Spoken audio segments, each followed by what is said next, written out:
Hi, everyone. My name is Jillian Sidoti. This is Entrepreneur. And today I'm all by myself, I'm afraid. I do not have my partner in time. I don't like saying partner in crime because partner in crime implies we're up to no good. And we're not up to no good over here. We're only up to good over here at the Entrepreneur Network. And unfortunately, Nate Dodson could not join me today, but you've got me.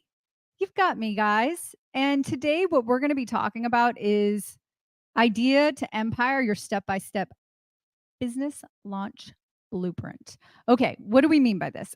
This is really something where we're going to go on a big macro level. You know, it's like a 30,000 foot view. And we're going to look at that 30,000 foot view in, I think I have 5 different categories, right?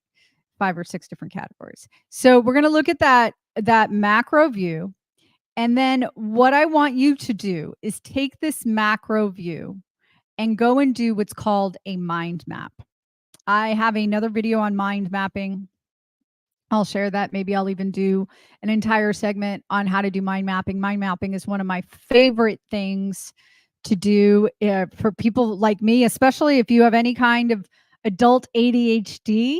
Mind mapping really helps kind of bring all of those crazy, scribbly thoughts in together. So what we are going to start with today is from idea to action, from idea to action. So I deal with this a lot. I deal with this almost, I would say, if not on a daily basis, definitely on a weekly basis, where I'm talking to people, I'm advising people who say they have an idea. They have an idea, they know they want to do something, but they either don't know if the idea is a good idea or they don't know how to take action. I actually had a conversation with somebody this morning who had what I thought was a good idea. They thought about it a little more and then decided it wasn't exactly the direction that they wanted to go in, and they needed to flesh out those ideas some more. And this is where the mind mapping comes in, goal setting comes in. And I'm going to give you some tools, absolutely free tools, before the end of this that you can go check out to help you with that idea to action part. Where do we come up with a viable business idea? And yesterday I had a discussion with 2 gentlemen who were talking about they wanted to get into businesses that were quote unquote boring businesses. And I personally, I love boring businesses because they usually are just like exactly what they sound like: boring. Laundromats, pet sitting services, things that are not all that exciting, but cash flow really well. Plumbing. I don't know if you guys have heard me say before, but I am really working hard to try to convince one of my kids to become a plumber, because who doesn't need a plumber in the family? But also, I want them to consider a trade, because I think the trades are just something that's always going to be needed. And if you can be that person who shows up and is timely and affordable, or not even so much affordable, but you charge fairly and you fix people's problems, you'll never go hungry, right? So yesterday I was having this conversation with 2 gentlemen who wanted to get into boring businesses, and they couldn't figure out how to get into those boring businesses. Another boring business: car washes, right? Cash cows. So what do we do? How do we flesh that idea out? Well, first you want to think about your market. Where are you going to do this idea? And then really do your market research. What is a problem that needs solving in your market? Once you pinpointed that idea, now you want to try to validate it. And this involves just talking to potential customers or even doing some preliminary testing. I, for example, wanted to get into a laundry service business, not a laundromat, but a laundry service business. These are becoming more and more popular, where somebody comes and picks up your laundry, takes it, cleans it for you, folds it for you, and brings it back all smelling good and beautiful. And think of how valuable that is to a lot of people. So, but this required market research. I needed to find out, are there enough potential customers and can we charge enough to even justify the service? So you want to understand your market's needs and help, you know, figure that out. A great way to do this is to just look at the demographics of a particular area. These are usually available on city websites, and find out what is available. What is the market missing that you can help with?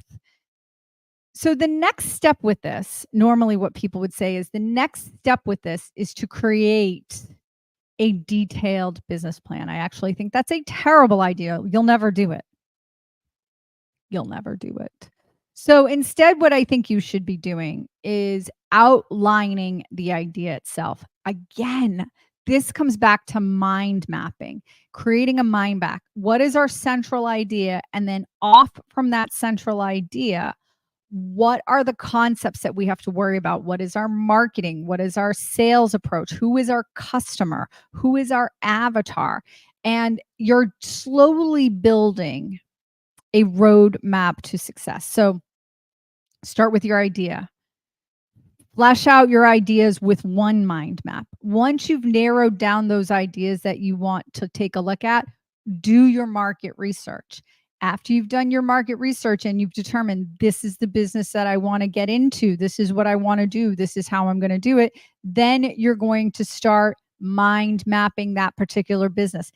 And maybe it turns out, as I was discussing this with the gentleman yesterday, maybe as it turns out, you don't start from scratch. You find a business that has holes in it, and then you figure out how you can fill those holes. So back to my plumbing example, how many of us out there, especially those of you who are in real estate, and I know a lot of you out there who watch this are in real estate, a lot of you out there are, you know what it is when you have a contractor who's terrible and you have to replace them. You know the value of a great contractor. So you could go out and find a service, a plumbing service that has those holes, doesn't know how to market online, perhaps.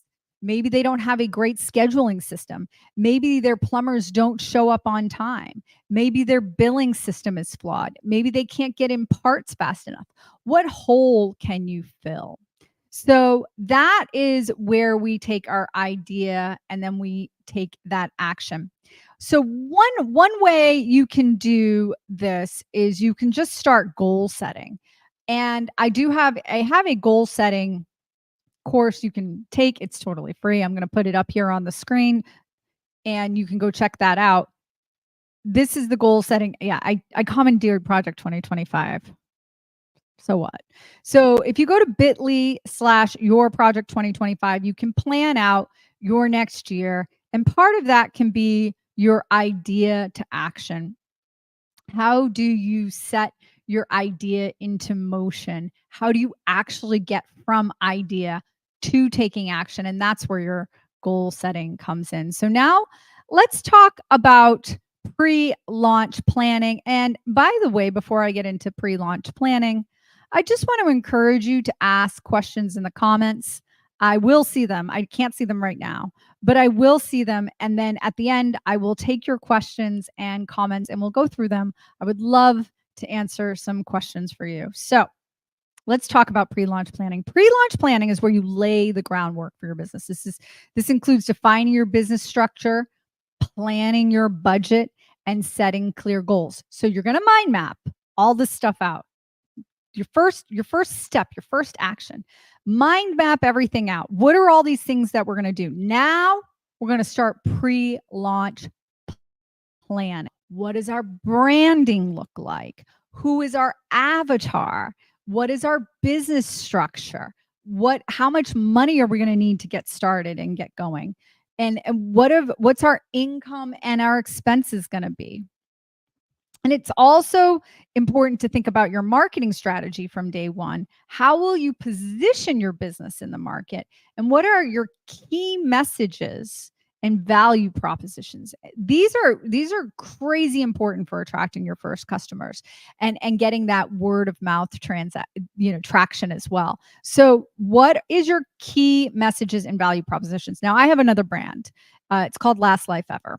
And in putting our branding for Last Life Ever took us, I want to say it took us a year, because we spent a lot of time thinking about who is our customer, what was our key message going to be, and what was our unique value proposition for our customer. That was really super important to us. Now, I want to say it doesn't need to take a year. Literally, you could do this in a weekend. We just happened to take that long. We were working on other things.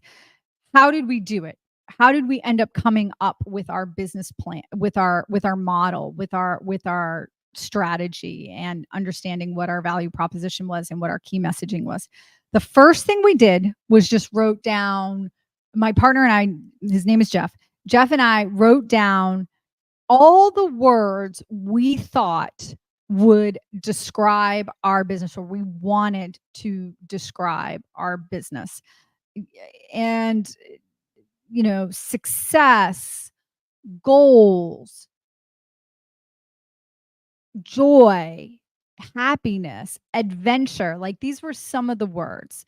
And we then basically commiserated on those words and just struck out the words that we didn't both agree on, until we had about 5 or 6 words that we believed described our business. And this helped us with our key messaging. However, I could not have done that if we didn't understand who our audience was and who our avatar was. So what we did was we really kind of figured out who is our audience, who are we trying to reach, and why would they want to be, oh God, that's what I get for, I'm playing with the screw. I shouldn't do that while I'm on a live stream. Who do we want as our customer, and why would they be a good customer for us? Okay. So that is how we start with our pre-launch planning, and just really understanding everything that needs to go into the business. All right, what comes next? See, this is what happens when you're all by yourself. You have to do your own producing. All right, so legal foundation. We talked about this in our last a video from, I think, 2 weeks ago, where we talked about LLC setup. It might even been last week, but nonetheless, you can look on our YouTube channel, and we did a whole thing on LLCs, and we did a whole thing on how you can set up your LLC yourself. Now, I'm going to tell you, like I said in that video as well, you always want to get advice from your legal and CPA, legal advisors, and your, accounting advisors, tax advisors. Because choosing the right structure is really important. You want to make sure you're set up right from the beginning. I'm going to recommend a limited liability company 9 times out of 10. It offers the flexibility and protection against personal liability, and it's super flexible in the way that it can be taxed, or the way it can run, but it still gives you all of that liability protection here. So, and you want to do this early. And I will also say this, although I say that you want to go get advice from your tax and legal advisors, if it's just you, if you're a solopreneur, I'm going to tell you right now, just go create your own LLC. You can do this yourself. You do not need to pay for a service, although you can pay for a service, and that's fine as well. It's generally speaking, they're not that super expensive, but you can literally do this yourself. And I do think everybody should do it themselves at least once, where you go to your Secretary of State's website, and you simply put in that you find the paperwork that you need. Most states now, I can't say all states because I don't know for sure. Most states now allow you to just form your LLC right there online, and you can do it yourself. So you go to the Secretary of State and you can do it yourself. So setting up an LLC involves registering your business, drafting an operating agreement, and just complying with the state specific requirements. It's also important to consider implications of your business structure on taxes and liability, like I said. But the great thing about LLCs, if you bring in investors, you could carve out a separate class of units or interests in that LLC for those investors. Okay. All right. So that's our legal foundation. So now let's talk about financial strategies for growth. Let's talk money. Initial funding, I always say this about, I practiced securities law for 15 years. And I always got nervous whenever somebody came into my business uh, and asked for legal services for raising capital, and they weren't willing to invest their own money first. Now, I know that a lot of you out there come from the real estate world, and we talk about OPM, other people's money, and we talk about, raising money from investors and no money down and all of this stuff. And I think there is some element to that is valuable, and you should be looking to use OPM. But I always get a little nervous when people want to use only OPM and aren't willing to invest themselves at least a little bit of money. If you don't have a lot of money, then you've got to really kind of figure out what collateral can I offer. When anybody ever offers me a personal guarantee, it's never that exciting to me, because what am I going to do? Sue you personally to try to get my money back? I just find them. I don't like them. I think they're too risky for the person who's signing them. But what I do think you should come with is at least a little money down. Come up with something, some cash, get a side hustle, make money on the side hustle, and use that to invest in your business. So where can this money come from? Personal savings. If you have an established business or you're buying an established business, oftentimes you can get an SBA loan. We'll do another stream on that. Investors or even crowdfunding. Now, I'm finding crowdfunding's funny to me. My law firm was called Crowdfunding Lawyers. Nate now owns that law firm. It's called Crowdfunding Lawyers. I do some work with a crowdfunding platform where I do some advisory work with them. And I love and hate crowdfunding. And here's why. I think crowdfunding should come for you after you've established that whatever it is you're going to do is going to work. I have made some money in crowdfunding, and I've also lost quite a bit of money in crowdfunding deals that I've invested in. And I find that a lot of times the reason why I lost money is because the entrepreneur that I was investing in did not do segments 1, 2, or 3. They did not properly plan. They did not have the proper legal foundation. They did not do the proper pre-launch planning. And then what they really didn't do is when they came for the financing is they didn't have an after structure worked out. What do I mean by that? When you're going out to raise capital from other people, I find that it is crazy important for you not just to consider how do I get investors to invest with me and what am I offering them, but you have a before, a during, and after phase for your investors in their investing. So what do I mean by this? So before an investor invests, you've got to set up your structure, and then you also have to market for those investors. During the investment process, you have to have a way for them to invest. You have to be able to explain to them what they're investing in, and you have to have a structure for them of which to invest in. And you're making them promises, right? I see so many times entrepreneurs just only focus on the before and after, or before and during rather, and then completely forget about the after, and they don't report back to their investors properly. They don't give them the proper financial statements to tell them exactly what's going on. And they have no setup for investor relations whatsoever. And they're not even seeing to the horizon, right? They're seeing 100 feet in front of them or 1,000 feet in front of them, but they're not seeing to the horizon. When you're going out to raise capital from investors, you really need to see to the horizon. A lot of times, what has happened in these crowdfunding deals that I've invested in is the entity simply does not have a proper plan of raising capital. They just think, oh, if I get this first, $100,000, that will get me through the next 3 months. That's not going to work. You really need to have a long-term plan. I have also invested in many, many crowdfunding deals that did do subsequent rounds, but the round that I invested in was plenty to get them to the next round.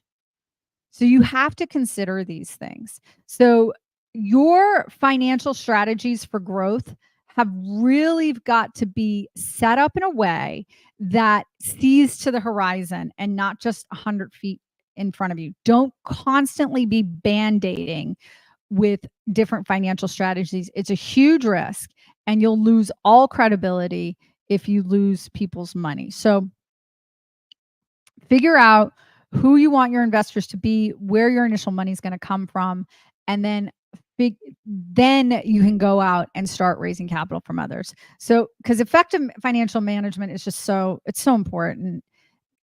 So, what are some things you can do to make sure that you're looking to the horizon? Number one, set up an accounting system. Don't do the accounting yourself. Get yourself a bookkeeper. They're not expensive, and you're supposed to be worrying about how your business is operating, not the menial tasks of doing the books every day. Get a bookkeeper, part-time, full-time, I don't care. Get a bookkeeper who's responsible for closing your books every single month, who's responsible for making sure every single investor's account, when investors do start coming in, is accounted for every single month. So every quarter, those investors can receive a report understanding exactly where the business is and what is going on. You also want to make sure that you have this in place so that you're managing cash flow properly. This is what I talked about. I invested in, I don't remember the name of the company, but it was like some kind of real estate investing software, some real estate software. I can't remember what it was, but I invested in this, and the founders did not cash flow properly. So they ended up selling the company or the software to a larger company, and us investors were left out in the cold. We didn't get anything. It stunk. Yeah, I tell you all about my losses too, guys. Yeah, I made money in investing, but I've lost money too. It's not fun. It's not fun. It definitely makes you gun shy in the future. The other thing you want to make sure that you're doing this for and you get this bookkeeper for is so that at the end of the year, when you send your financials to the CPA, you're ready for taxes and you can get those K1s out on time, not just for your investors, but for yourself as well. Financial health is what is going to fuel your business growth. So if you have your bookkeeper doing your books every month and you know what your cash flow is going to be and you can manage that cash flow, then emergencies won't seem so dire if you get that set up the first time around. I'm ready to go. I got so many late K1s this year. It was awful.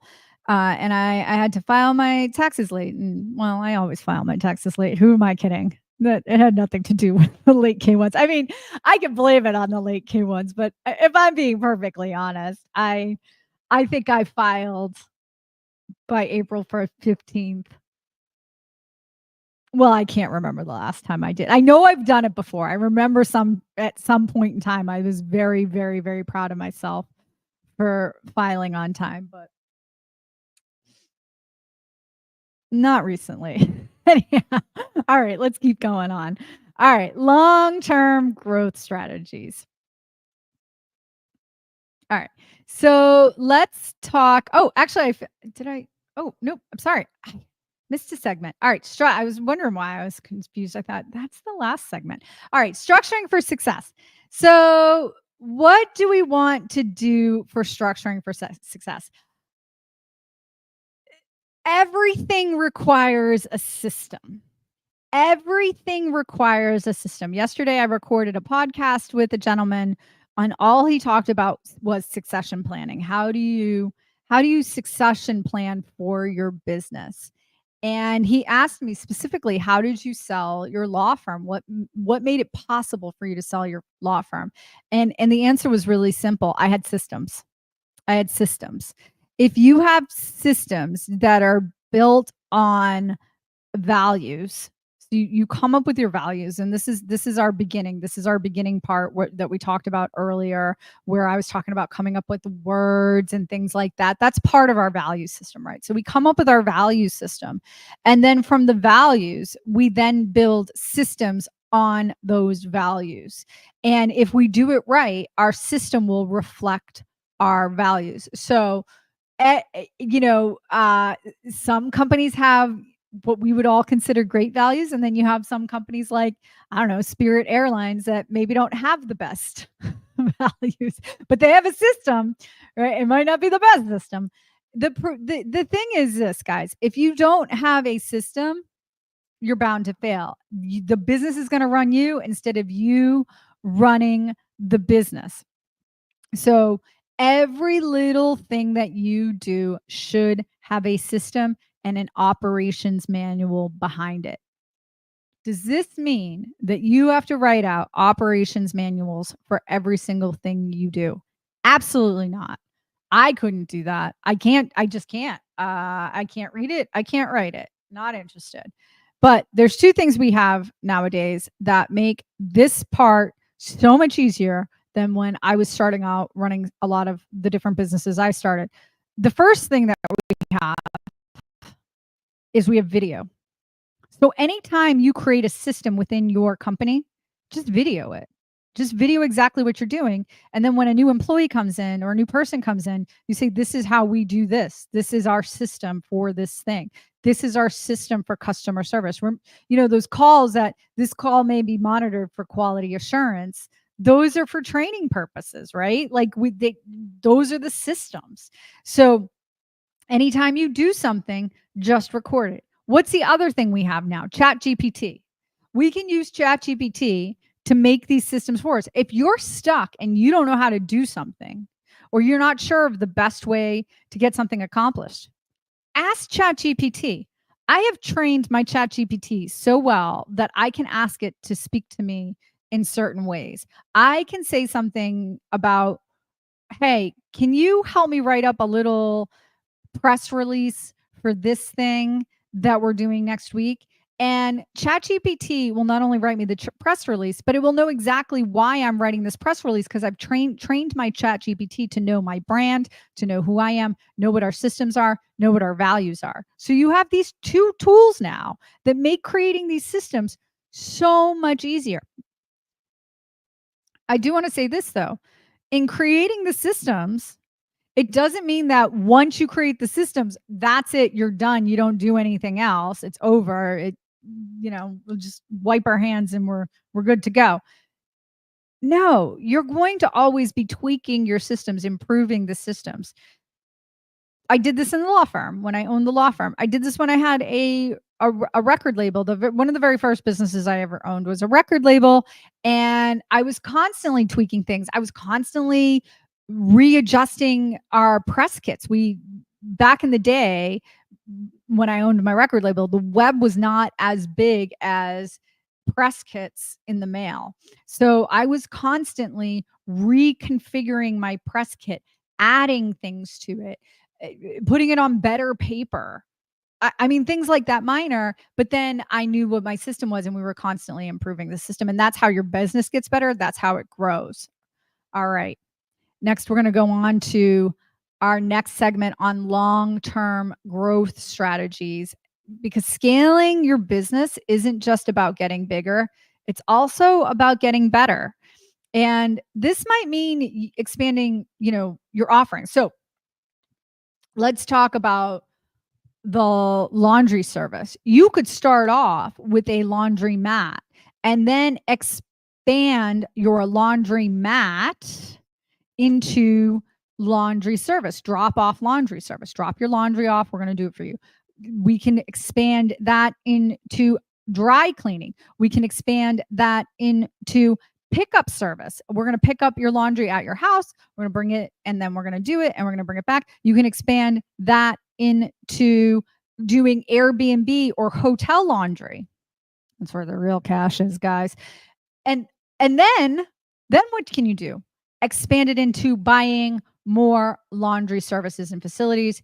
And if you've done your branding right, you can then start, operating as a chain with the proper branding. I'm using laundry services as an example, but this goes for anything. So you can't just stand still and become stagnant. You have to become better. And this might mean, entering to new markets, or in some cases, partnering with other businesses and figuring out how you can work together, or acquiring other businesses. I with several of my businesses, I went through mergers, or I would look for partnerships where I was purchasing the services, whatever services they were or products, for my clients so much. I didn't understand why I didn't own that type of service. So for a long time, especially when I was in the law firm, I thought about, I should buy an accounting business, because I was constantly referring my clients to accounting services. Or there's a thing called Edgarization, which is, putting things in a certain manner so that you can upload it to the SEC. It's basically a software service. I should buy an Edgarization service. I should buy a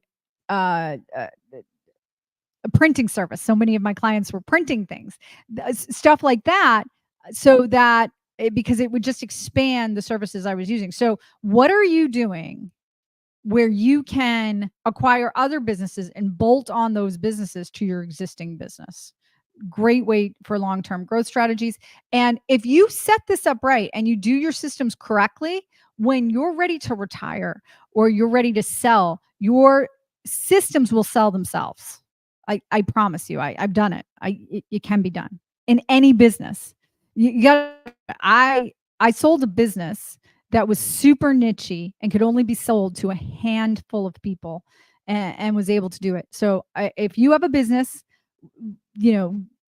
contact me. I'll figure out how you can make it so that it's a sellable business. Okay. So that's our long-term growth strategies. Again, I'm going to tell you before I get to the questions here. Oh, Nate's here. Hi, Nate. How do you find the best industry to get into? For me, the how do you find the best business industry to get into is really comes down to, um, what do you want to do? What do you at least you got to have at least a little passion, even if it's a boring, even if it's a boring business. You have to have at least a little passion for it. So if you can start with that, uh, I would say that that's where you got to think about it. Like, is this something I can do every day?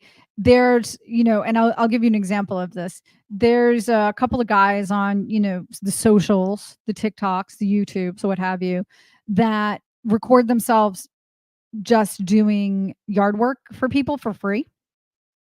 And they make their money off of YouTube and, just having those videos on YouTube and monetizing the videos on YouTube. They love doing that. They absolutely, I mean, I don't like yard work.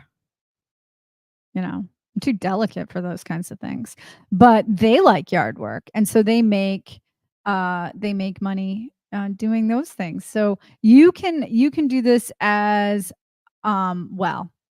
All right. I'm just going to respond to this one typing.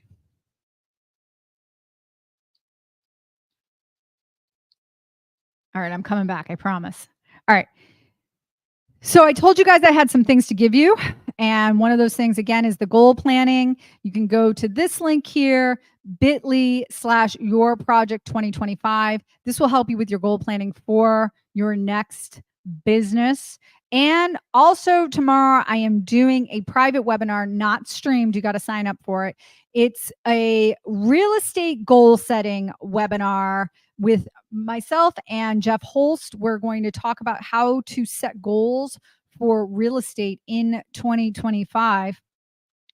Why are we doing this? Well, because it seems that it's become a little more complicated to do real estate these days. It's just a lot more confusing out there. The interest rates have changed, thus the cap rates have changed.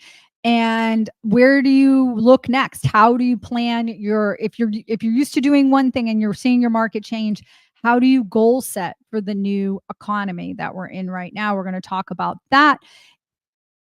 That link that I have in the comments there, or on the screen there, which is bit.ly/RE goals quiz, is actually going to take you to a quiz that will help us understand who you are as a real estate entrepreneur, as a real estate investor, and therefore will be able to tailor the webinar for you. By taking this quiz, not only will we have information so we can specifically tailor the webinar to you, but also it will register you for the webinar. So that is bit.ly/RE goals quiz. All right, we're going to take some more questions here. What should I consider when deciding between bootstrapping and seeking investors? Oh, that's a great question. Well, first of all, dealing with investors is not always amazing. Like, let's start with that. But you have to eat, right? You have to eat. And one of the biggest mistakes I made when I did my very first business, which was that business I was talking about, the record label business, was I financed the entire thing on my credit card. And it went exactly the way financing a business on your credit card could go, which is that I ran out of money very, very quickly. It was funny because that, for all intents and purposes, from the outside looking in, that business was very, very successful. I ended up booking bands on some massive shows. I booked my husband's band. I booked him opening for the Foo Fighters, Sum 41, traveling to South Africa, some massive shows in South Africa, traveling across Canada. I mean, we were, from the outside looking in, very successful. I was also charging all of our tour expenses on my credit card. I also bought a Winnebago off of eBay for $1,500, and that RV did exactly what a $1,500 RV off of eBay should do, which was broke down every 5 minutes across the United States and across Canada. So, yeah.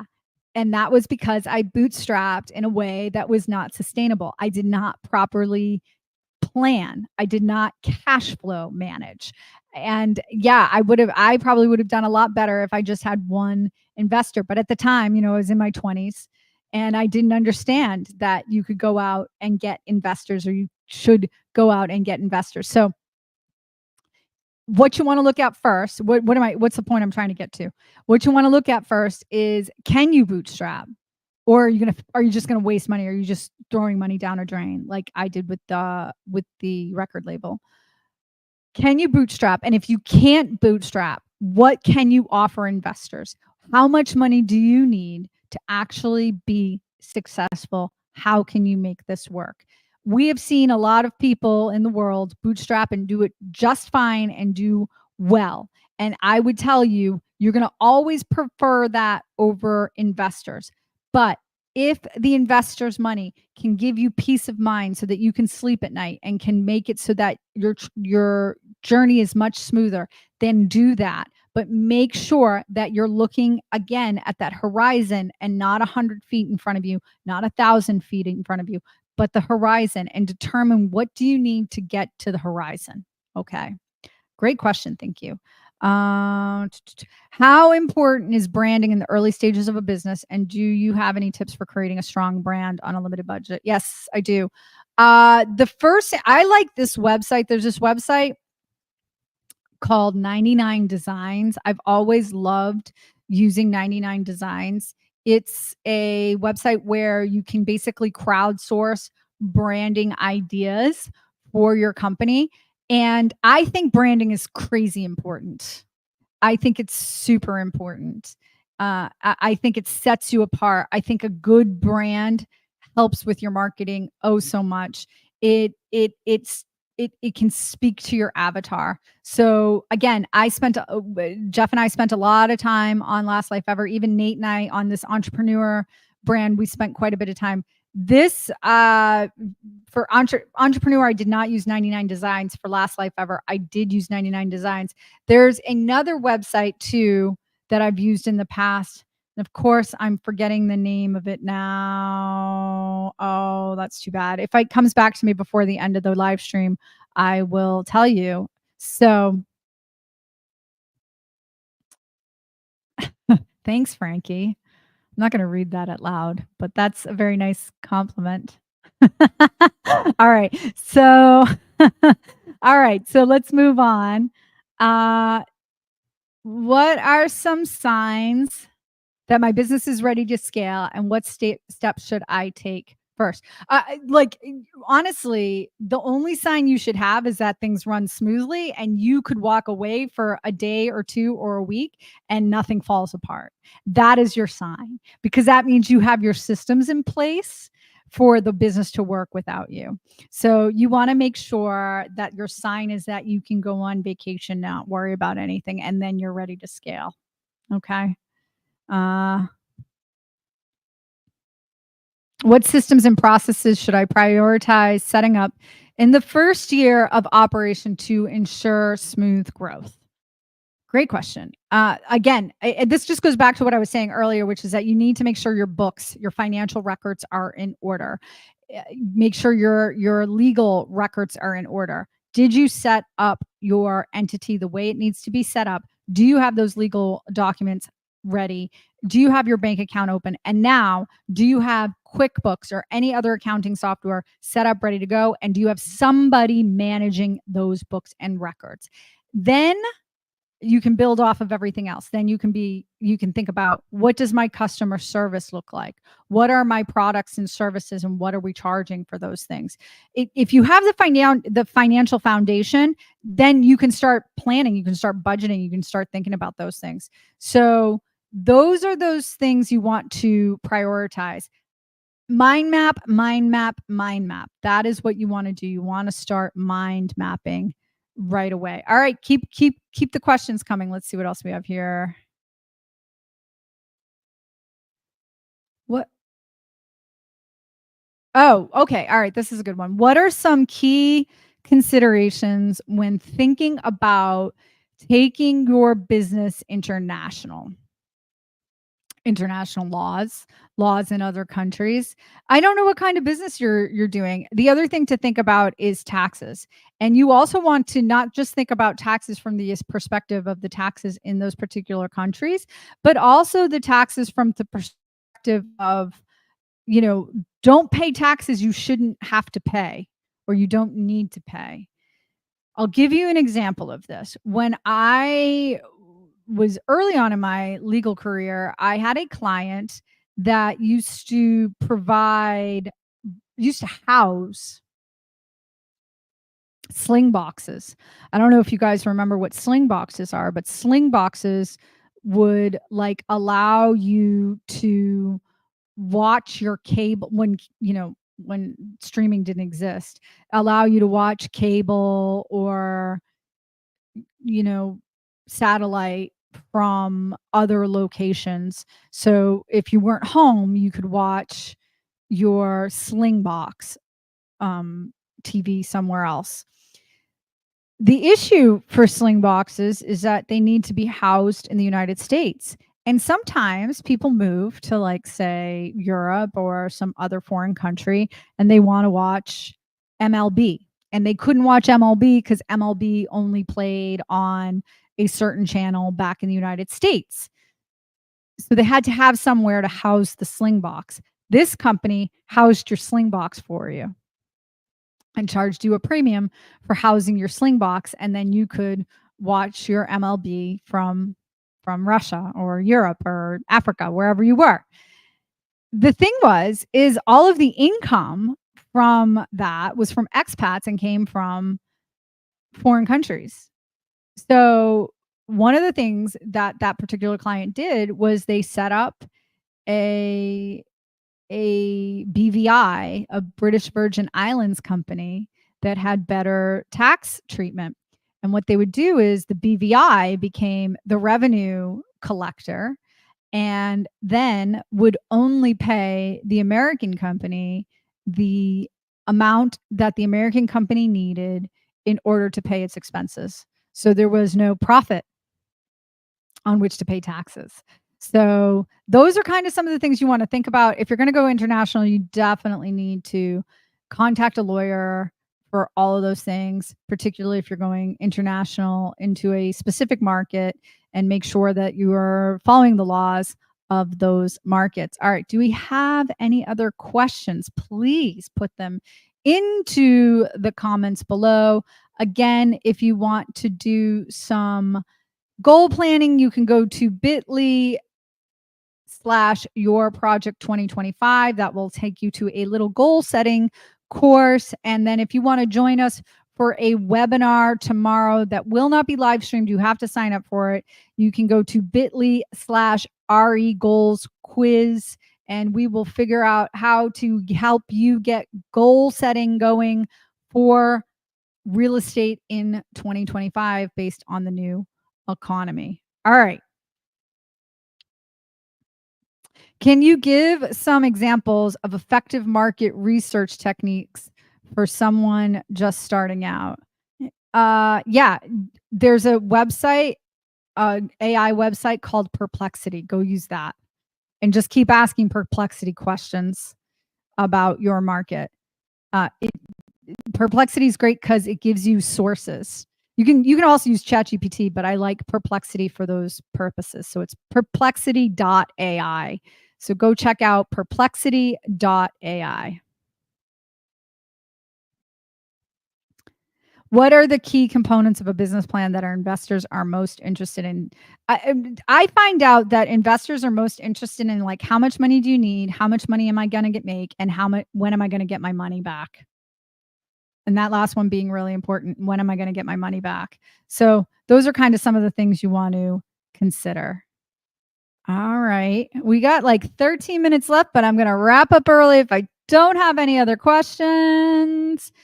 Going once, going twice, going 3 times a lady. I almost sang there, but I stopped myself, and you can thank me all later. All right, everybody. You have a wonderful rest of the day. Don't do anything I wouldn't do. And if you have any questions or you want to see a topic on entrepreneur, you can write me personally at Jillian@JillianSidoti.com. I will take and read your email. And I want you to have a wonderful rest of the week. Goodbye. I meant goodbye. I meant it for real.